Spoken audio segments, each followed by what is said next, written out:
All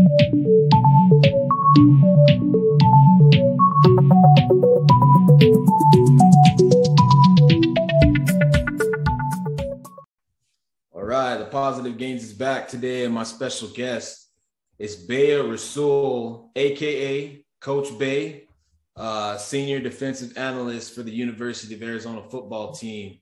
Thanks for being on today, Coach Bey. You're welcome, man. Glad to be here. Appreciate you having me on. So if you can go over your background as far as football, man. I know you've been kind of all over. So if you could explain your journey so far. Yeah, so I'm from Tucson, Arizona. I played at Rincon High School, and then I earned a scholarship to Eastern Arizona Junior College in Thatcher, Arizona. We're very proud of that accomplishment. Played there for 2 years, and then eventually I started coaching back at Rincon High School, my alma mater. I was the head freshman coach 2008, 2009. Then I went on to Saguaro High School in Tucson. I was the head JV coach. Then I went to Ironwood Ridge High School, where I coached the varsity DBs. I went to Pima College. I was the DBs coach there as well. Ended up, there was a little bit of a journey in between there, but then I ended up back at Eastern Arizona College where I played at, and I was the DB coach there for 3 years. Again, there were some stories in between those, and then I ended up at the University of Missouri for 2 years. I was with the safeties my first year. I was with the D-line my second year. And then now I'm here at Arizona, assisting with the secondary back home. So how's it feel to be back home now? Because now you went all the way around and you're back in Tucson. So what's that feeling like? It's good. It's I think when you go back home, you feel like, nothing's changed. You're familiar with it. It doesn't feel like you left, maybe initially first couple of weeks. But once that time kind of goes by, you just feel like you're at home again, like nothing really changed. I think you change. I think you leave and you grow and you have some successful failures. You know what I'm saying? Things that taught you and experiences you've grown from, people you've met along the way. And then when you come back, Tucson's still Tucson. You know what I'm saying? Tucson's not all of a sudden going to be LA. Tucson's not all of a sudden going to be Flagstaff. Tucson's Tucson. So when you come back, you get back in the swing of things, in a sense, it feels like you never left. You just grew a little bit. Now, was this always the goal that you had in mind when you started coaching that, would lead you to home or U of A? What were you thinking as far as when you first started out coaching? Where did you think that you'd be? Yeah, I get that question sometimes, or people say like, oh man, you did it. You did what you set out to do. It wasn't necessarily a goal. You grow up in Tucson or in Arizona, U of A is sometimes a dream school. It was a dream school for me, for sure. And it is special to be coaching at U of A because I grew up coming to these camps. You know what I'm saying? The Lute Olson camps. That was a big deal. These were icons. Big Tommy, that was an icon growing up. And now some of my coworkers, right? It's like when your idols become your rivals, not that they're rivals, obviously they're coworkers, but like that same concept, like Ricky Hunley and Chuck Cecil, right? Those are guys that, you're in the locker room with now every day. You get dressed next to those guys. So it becomes normal when those used to be more celebrities. Now those are friends and coworkers. So from that standpoint, it is special. And it is special just to wear the A and to say bear down. Like that is all very, very special. From a career standpoint, it wasn't necessarily like my goal is to coach at U of A one day. My goal is to impact young men through the game of football, is to create leaders and positive people through this game. And in the process, to win championships, while you're impacting and developing young men. And it so happens that that's happening right now at U of A. We're in the process of building a championship because of Coach Fish and his vision. And we're in the process of, I think every day we're creating the next generation of leaders. And we just had our highest GPA in program history. We're doing really special things. So I'm happy that it's back home, but that's more of the icing on the cake. And what about, when you're coaching high school and looking back, and then now you're in the college ranks, what's been the biggest transition as far as, dealing with the high schoolers, as far as now you're in college? I know it's probably similar, the age, but what's been some of the differences that you've had to tackle between the two? I think, like you said, there's a lot of similarities. It's still working with people, it's still relationships, being able to communicate, treat everybody as an individual, hold people accountable. I think the difference is yourself. I think you have to be better. I think at this level, these players are anywhere from 18 to 23. Right. And, a couple of them have kids, or, a couple of them have played for multiple coaches. They've heard similar messages, so it's kind of like you have to be better. Mm. You have to be more competent at the game of football. You have to be the best version of yourself, because these guys are not high school kids. They're young men, and some of them are grown men. And so, like, they are watching you, and in a sense, they're holding you to a high standard, and they're expecting things from you. So if you come in tired, they might let you know about it. If you didn't bring it today in practice, somebody might let you know, like, dang, coach, I ain't heard you today. You good? In high school, you can, for me at least, my experience, right, they look up to you so much because they're so impressionable, and they're 15, 16 years old, 17 years old. But these guys, man, they've seen other college coaches, and some of their coaches have coached in the NFL. So you have to be the best version of yourself, and you have to know what you're talking about, because at the Division I level, they understand football. You know what I'm saying? So you have to be accurate, and you have to earn their respect. I think in high school, you walk in the door, they respect you kind of. Here, you got to earn their respect a little bit more. What's something that you hear a lot about as far as when we talk about like recruiting? A lot of people, parents and kids, they want to go to the dream school. They want to go Division I. And I talked to this with somebody else, and it seems like somewhere, not everybody, but a lot of people, the mindset is, hey, if you don't go D1, you're a bum. You're a failure. So how hard is it trying to change the mindset of people? Is, people that want to go there, but they're not ready yet. Maybe they need to go to a smaller school with grades or whatever it is. They're just not there. What are some of the things that, you yourself might tell people as far as when it comes to recruiting? I think understanding going where you're needed, not where you want to go, but where does, what school needs you to go there. A great NAIA school I know of in Salina, Kansas, is called Kansas Wesleyan University. President of the university is Dr. Matt Thompson, wonderful guy. And they have a great program in a very cool college town. For 90% of kids, that would be an amazing experience.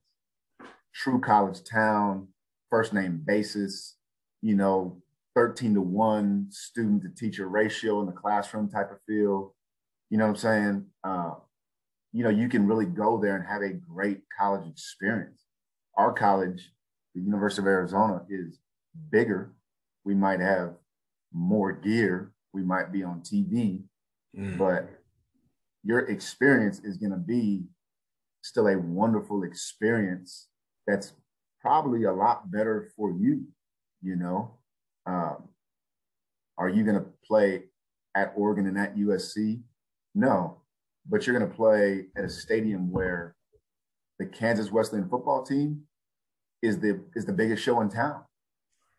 And you're probably going to be, a contributor on that team. You're going to be a starter, or at least a guy getting some reps. When you want to go to like a big logo, if you're able to play and contribute and we need you and we're pursuing you and other Pac-12 schools are pursuing you, yeah, then that's that level.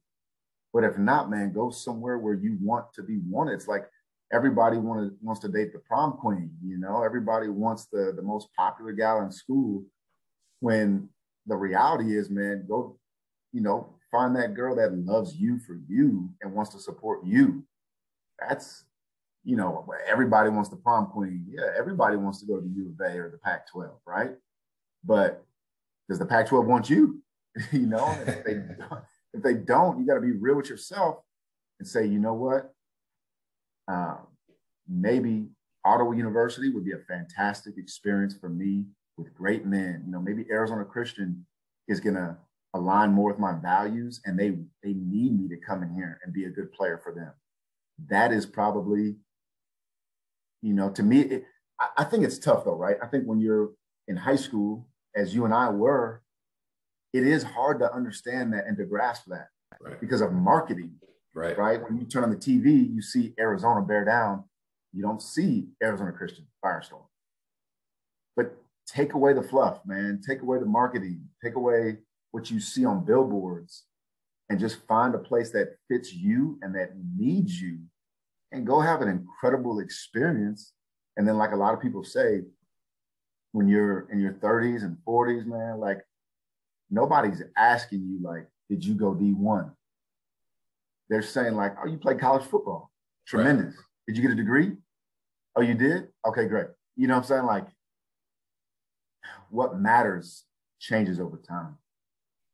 Do you think that will change over time? I know it won't change next year, 10 years, but it feels like certain people are starting to live by that standard about following, you know, going somewhere where you're needed. And so do you think, I don't know, 15, 20 years, maybe there'll be a little bit of a shift? I know that the big schools will always, you know, they'll always get their guys, but do you think, you know, like, you know, Deion's coming into the picture and some of these other guys, they're grabbing up, you know, HBCUs, but smaller schools on a, you know what I mean, on a level, and guys are still getting exposure.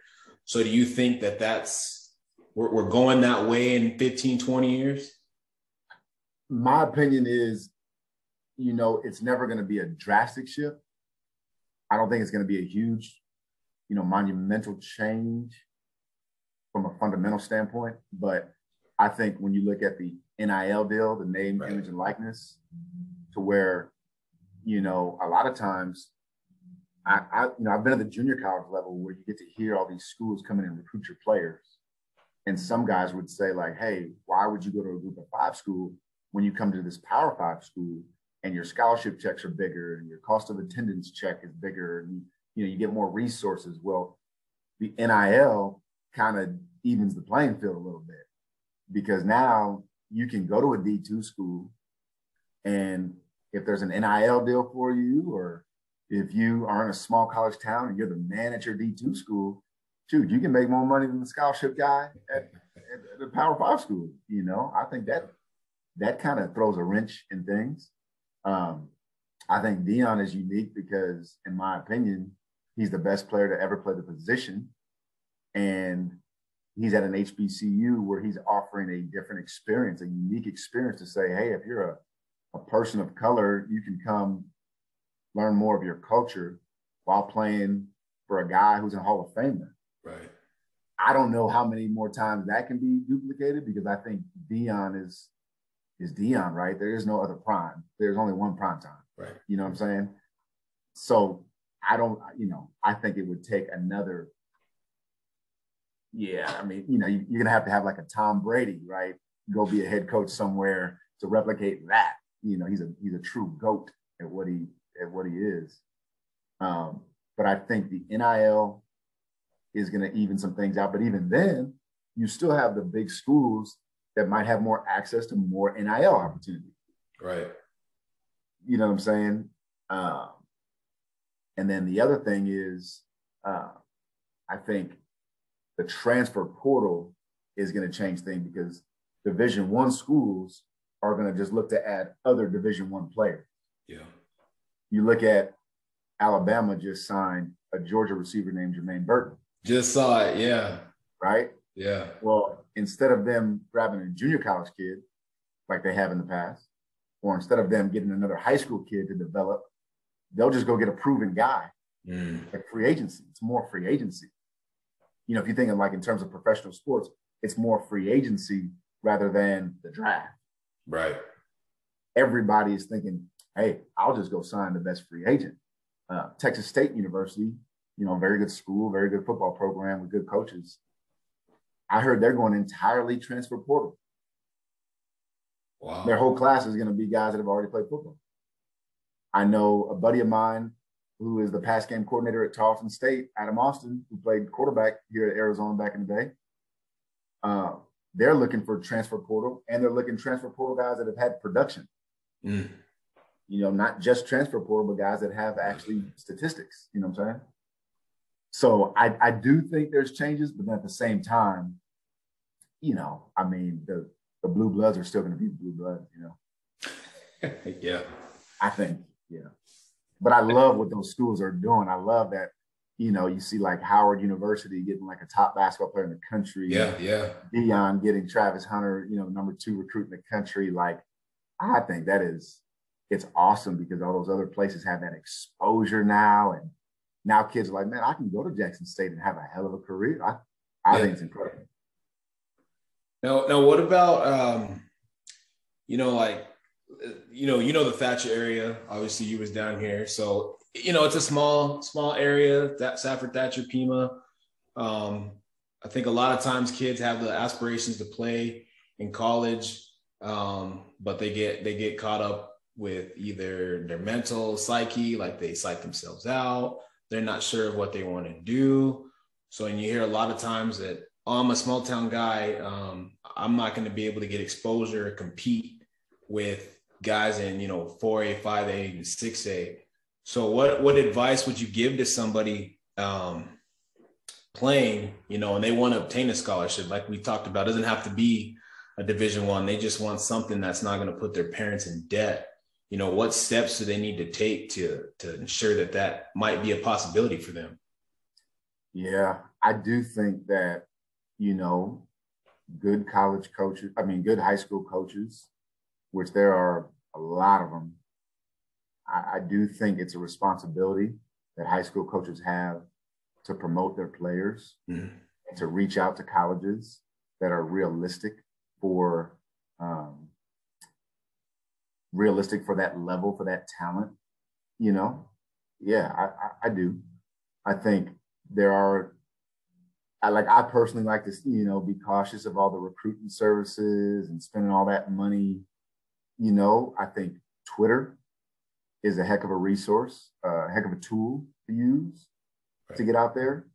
And I do think there's some more trustworthy, reliable recruiting services.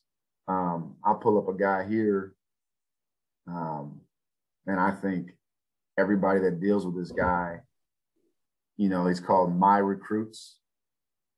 Coach Peroni. Coach Perone, excuse me. Yeah. I think he does an awesome job. I think he charges $7 a month or $10 a month, whatever it is. I don't want to misspeak, but I think a guy like that is doing it for the right reasons. And he is super, super connected with all levels of colleges across the country. Yeah. So I think guys like that, you got to find the Coach Perone, excuse me. You got to find those guys, reach out to him. You know what I'm saying? They will find you, the old Field of Dreams. If you build it, they will come. But it is harder too. I think it's a lie to say like, hey, if I'm in a small town versus if I'm in Phoenix and I go to Chandler High School, like exactly, there's a difference for sure. But you just got to find other ways, like reaching out to Coach Perone and using Twitter, and you just gotta hustle a little bit more, reaching out to those colleges. But you got to be realistic. Mm-hmm. If you're a guy and you got to find somebody who can give you that realistic advice, like, hey, coach, what level should I be playing at? Am I a Division I guy? Am I a Division II guy? Am I an NAI guy? Whatever it is, it's okay, man. That's all right. Exactly. Yeah. It's okay. Now, how early do you think people should, start looking into that? Because I personally, with Coach Perone, he's helped my family out, and I echo all the words that you said. He did everything he said he could do. Mm-hmm. He was realistic. He didn't, sugarcoat or lie or anything like that. So How early do you think these high schoolers should start out? I think anytime they get to varsity, in my opinion.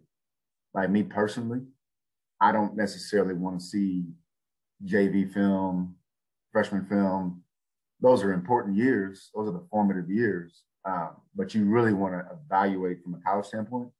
You really want to evaluate their film from the varsity level. Varsity. So if they're a freshman on varsity, great, start showing them. If you're not till your senior year on varsity, great, that's what it is. But for me, it's whenever you get varsity film, you know what I'm saying? Like whenever you're a varsity, not even a starter, I mean, even if you're just like a good varsity backup, I mean, I would start putting together good clips, you know, because you can always, as long as it's varsity film and as long as it's good film of you making plays or showing off your athleticism, showing your skill set, that's valuable. And then you want to put together that tape. And now over time, let's say you're starting on varsity as a sophomore. Let's say at the end of the year, you got called up to varsity for the last, 2 games of the season. And you had like 5 good clips, man, take those 5 clips. And then your first game of your junior year, you find 5 more clips and you just start stockpiling your best clips of all varsity film and game film, not practice. And then let's say you end up putting together a 5-minute highlight tape. Well, then maybe you like cut the fat a little bit more and go from that to, a good 3.5, 4 minutes of just good plays, showing off your skill set, your speed, your athletic ability, your football instincts. And now you have like a nice little portfolio of who you are. You know what I'm saying?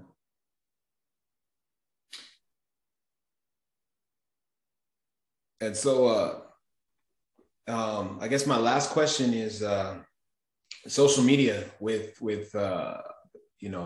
potential recruits and stuff like that. I know I've seen over the years that people have lost scholarships or they've gotten themselves in trouble over, what they were posting.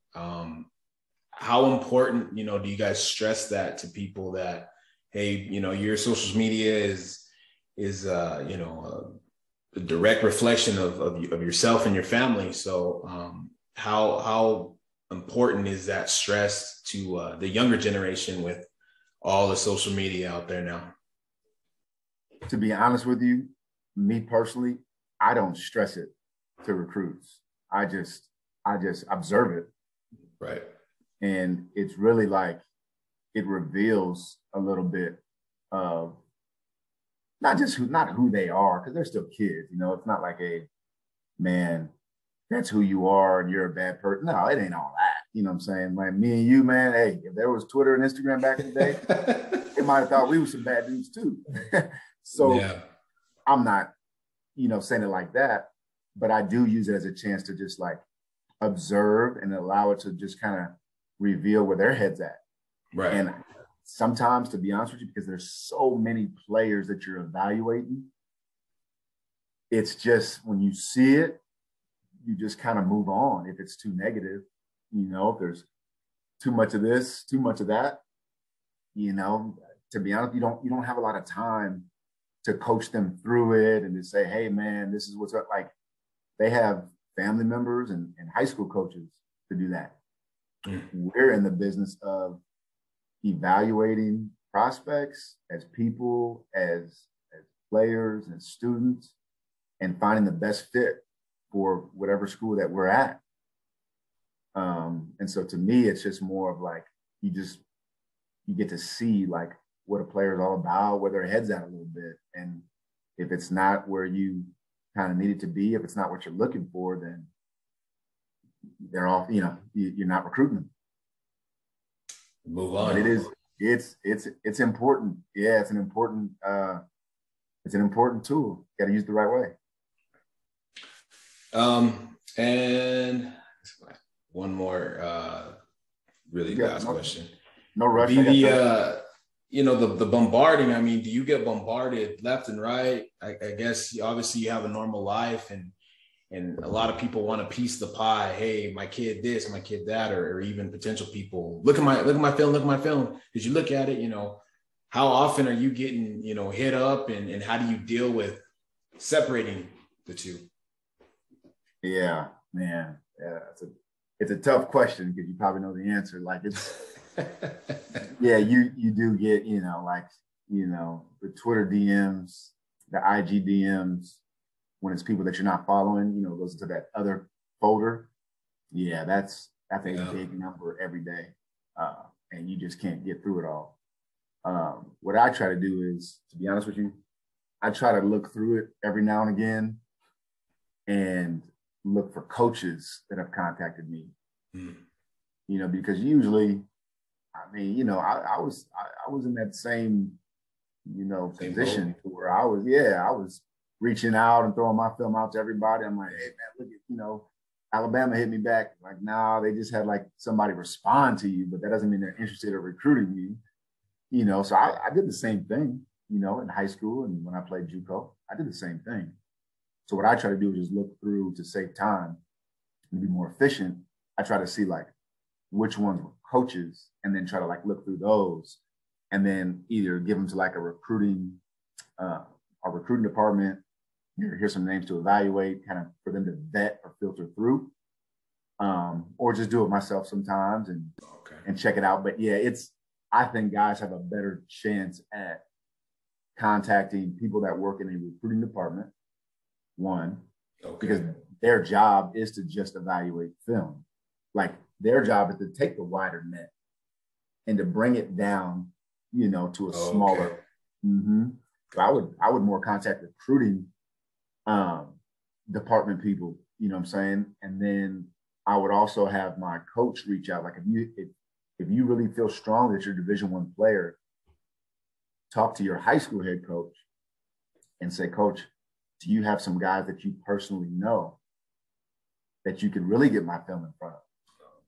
Because if my high school coach, Matt Johnson at Mountain View High School in Tucson, or Miranda Mountain View, I should say, or Pat Nugent at Micah Mountain now, or Justin Hargraves, right, at Cienega, or Eric Rogers at South Point, guys I personally know, if they text me a kid and say, man, you really need to watch this kid, you're much more likely to watch that than a kid just sending you his film and it goes to your other folder where there's 1,000 other films there, just kind of like sitting there dormant, So I would more so like go to, your high school coach and say, who are some college coaches that you are friends with? Gotcha. And go that route. To me, that increases your likelihood. Well, that's great advice. I wish there was a blueprint on it all. I know a lot of people are scrambling and it seems like no matter what, man, people are going to be, like you said, doing it whichever way it looks best to them. Yeah. But so you guys are, you'll gear up for this be year 2 under the new coaching staff coming up. Yeah. What are you guys looking forward to and what do you got going on right now? Yeah. It's big recruiting season, big recruiting time. Early February, let's say February 4th is the second signing day. So you just try, you're adding a couple pieces here and there, but you're really recruiting 2023s and 2024s right now. And then when everybody gets back, and together in the office as a group, full staff, players, prep for spring ball. I think what we're looking forward to is just year 2. It's just the process of building a championship program. Year 1, everybody's learning Coach Fish's vision and his expectations for the program and just getting to know each other as people. Yeah. And now there's familiarity. You know each other. You trust each other. You believe in everything. That foundation's set. The freshmen that were here are now sophomores. The sophomores are now juniors, right? We have an elite strength and conditioning coach, TO. So he's got those guys, just a year stronger, a year more, just more understanding the program. The systems are in place. And I think you just look for that natural year 1 to year 2 step, and you want to take a big step, because we're in a very competitive conference, right? And we want to achieve our goals of this conference, and we want to do some things that have never been done before, and so you have to put the work in. And so we're just looking forward to taking that next step. Well, I hope everything works out for you guys. Bear down. I am a Longhorn fan, but I do root for U of A. So shout out to you guys for, like you said, setting the groundwork, and I think good things are coming for you guys in the future. Hey man, I got two close friends that work for the Longhorn, so it's all good, man. Jake Longay and Corday Hankton.